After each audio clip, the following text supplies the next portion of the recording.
తరుగు తక్కువ బంగారం ఎక్కువ. BNR golden diamonds, Vijayawada, Bengaluru, Vizag. Riaz garu, Roshan, Suman TV, Hyderabad. Yeah, tell me, bro. How are you sir? Very well, fine. Tell me. So final గా అంటే టీవీకేకి ఇంత విక్టరీ వస్తుందని కూడా ఎవరు ఎక్స్పెక్ట్ చేయలేదు.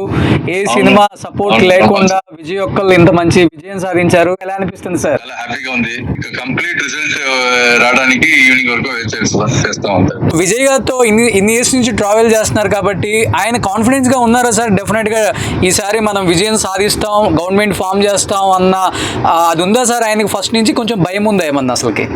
డే వన్ నుంచి వాళ్ళకి చాలా కాన్ఫిడెంట్ గా ఉన్నారు. ఓకే, సో ఫుల్ కాన్ఫిడెన్స్ గా ఉన్నారు ఆయన. అవును. ఓకే. కానీ ఎవరు సపోర్ట్ కూడా ఇవ్వలేకపోయారు ఆయనకి. అంటే ఏ సినిమా సపోర్ట్ లేకుండా ఒక్కడిగా వెళ్ళారు. బాధపడ్డారా సార్? సినిమా అయ్యి ఇంతమంది నాకు సపోర్ట్ చేయట్లేదు, నా సినిమా కూడా రిలీజ్ కానివ్వలేదు, కానీ నేను నమ్ముకుంది ప్రజలను మాత్రమే అనుకొని ఆయన ప్రజల్లోకి వెళ్ళి ఇంత విక్టరీ సాధించారు. ఎప్పుడైనా ఓపెన్ అవుతారా, ఎమోషనల్ అవుతారా, లేకపోతే చాలా ధైర్యంగా ఉంటారా ఆయన అసలుకి? అది తెలియదు కదా, ధైర్యంగా ఉంటారు వాళ్ళు. మొత్తం ఫోకస్ పొలిటిక్స్ మీదనే ఉంటది. ఓకే. బట్ మీరైతే డైవర్ట్ అవ్వలేదు, ఎక్కడ డైవర్ట్ అవ్వలేదు. అవును. కానీ అతను చాలా డైవర్ట్ చేయాలని చూశారు రియాజ్ గారు, మీకు తెలుసు, మీరు కూడా చూశారు.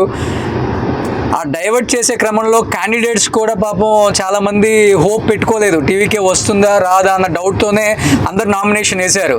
బట్ ఆయన ఫుల్ కాన్ఫిడెన్స్ క్యాండిడేట్స్కి ఫస్ట్ నుంచే ఇచ్చారా సార్? డబ్బు కాదు ఇక్కడ ఇంపార్టెంట్, చేంజ్ కోరుకుంటున్నారు మక్కలని. అది సార్కి, విజయ్ సార్కి కాన్ఫిడెంట్ ఉంటుంది, అందుకనే వాళ్ళు అలాగే చేశారు. ఓకే, రిజల్ట్ దొరికింది ఇప్పుడు, అంతే. ఓకే. సో రియాజ్ గారు, ఇప్పటి నుంచి గవర్నమెంట్ వచ్చింది, మీ బాస్ సీఎం అవుతున్నారు, నెక్స్ట్ పిఆర్ గా ఉంటారా లేకపోతే సినిమా ఇండస్ట్రీలో కంటిన్యూ అవుతుంటారా మీరు?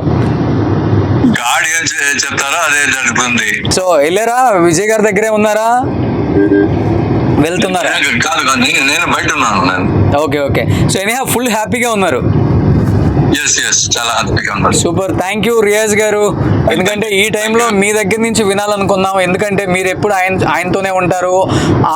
ఆయనకి ఎన్నో అప్ అండ్ డౌన్స్ చూశారు లైఫ్లో. కానీ ఒక్కసారిగా పార్టీ పెట్టి ఒక ఎన్టీఆర్ గారు, ఒక ఎంజీఆర్ గారు, ఒక జయలలిత గారి తర్వాత ఫస్ట్ టైం పార్టీ పెట్టి ఇంత విజయం సాధించిన యాక్టర్ ఎవరు లేరండి. తమిళనాడులో కూడా ఇంకెవరు రారేమో అనిపిస్తుంది మాకు ఈ విక్టరీ చూసిన తర్వాత. నాకు అంత అనుమానంగా లేదు, కానీ ఏది జరిగిందో అది మంచి జరిగింది అంతే. సూపర్. సో చెన్నై వస్తాను సార్, నేను కూడా, అందరం కలిసి సెలబ్రేట్ చేసుకుందాం. అలాగే మంచిది. Thank you sir, thank you so much. Thank you. Suman టీవీలో మీ పర్సనల్ అండ్ బిజినెస్ ప్రమోషన్స్ కోసం కింది నెంబర్కి కాంటాక్ట్ చేయండి.